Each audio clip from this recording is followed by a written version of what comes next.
Hi and welcome to This Natural Life. Today we're joined by Olivia from Naturopathy with Olivia. Welcome, Liv. Hello. And today we're going to be speaking about stress and more specifically the differences between healthy and unhealthy stress. So Liv, look, everyone is affected by stress these days. It seems like everyone's talking about it and we can't escape it. Yeah, definitely. And you're right, stress is everywhere. But I guess the issue is that it seems to have a big fat reputation. Yep. It seems to have quite a negative connotation around it. Sure. But the reality is stress can be healthy. Okay. So when your alarm goes off in the morning, you have to get up, get out of bed, go to your job. It's actually good stress. It's quite healthy. Right. But chronic or prolonged stress is what's unhealthy, and that has a very negative effect on the body. Okay. So for example, when you exercise, that causes a healthy stress response. So it causes an increase in your heart rate, increase in pulse, it causes sweating, actually causes your muscles to rip. Okay. That's all quite healthy stress on the body. Right. So it causes a certain level of inflammation that the body can deal with. Sure. But then you may have negative stress. So when you're going to the gym and you're going to the gym in an unhealthy way, it can actually have issues and cause immune dysfunction, hormone dysfunction, and that kind of thing. Not to mention weight gain. Sure. So I have plenty of clients who I see in clinic who work 10-hour days.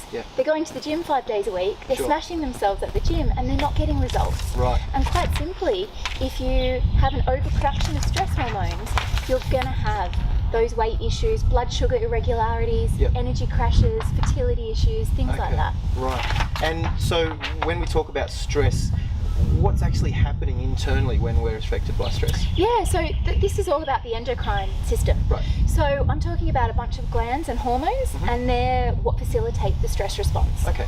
So the type of glands that I'm referring to is the hypothalamus, the pancreas, the thymus, the ovaries, testes, and most importantly, the adrenal glands. Okay. So the adrenal glands are these two little guys that sit perched above the kidneys. Yep. And they're responsible for responding to stress.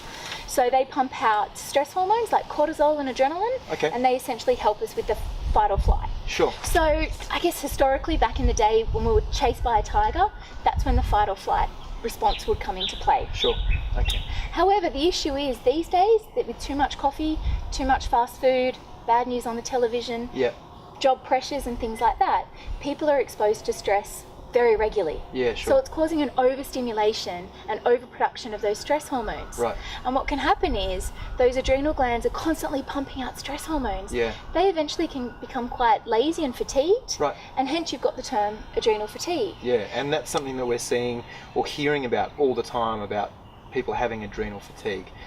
So what are some of the symptoms, I guess, that people would be presenting with if they did have adrenal fatigue? Yeah, and this is where it's tricky. I mean, the World Health Organization now recognises that adrenal fatigue is a very real condition. Okay. So it is something that needs more time and research, but really there's no clear-cut kind of answer to that. But the general signs and symptoms is unexplained tiredness upon waking, feeling really lethargic. So you have those energy highs and lows. Yeah.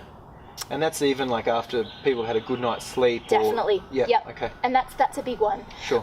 So how you feel upon waking in the morning, and if you can get up and adapt quite quickly and get on with your day. Yep. But also there's tinnitus, so ringing in the ears. You often feel dizzy upon standing. Low libido in men and women. Okay. Women may have quite irregular periods, menstrual issues, fertility issues and things like that. Okay. And then anxiety and depression is quite a big one that I see. Okay. And I mean, is there anything that we can do to sort of beat stress or beat some of these conditions that we're seeing? Yeah, and that's where it's tricky. I mean, not really. Right. Stress is everywhere, so you can't escape it. Okay. But what you can do is you can prepare and help your body better adapt to stress. Right. So that's coming from a nutritional point of view. So really getting back to basics, having more of that caveman diet, a whole food approach. Okay. But also practicing mindfulness, relaxation, positive thoughts. Yeah. You know, just taking time out for yourself, 10 minutes a day, practicing some self-love. You know, and going from there. Fantastic. And of course, we thank Olivia, but more importantly, if you are presenting with any of these issues, it would be fantastic for you to see your healthcare practitioner, whether that's a naturopath, nutritionist or GP. So thanks for joining us. We'll be back with another topic soon.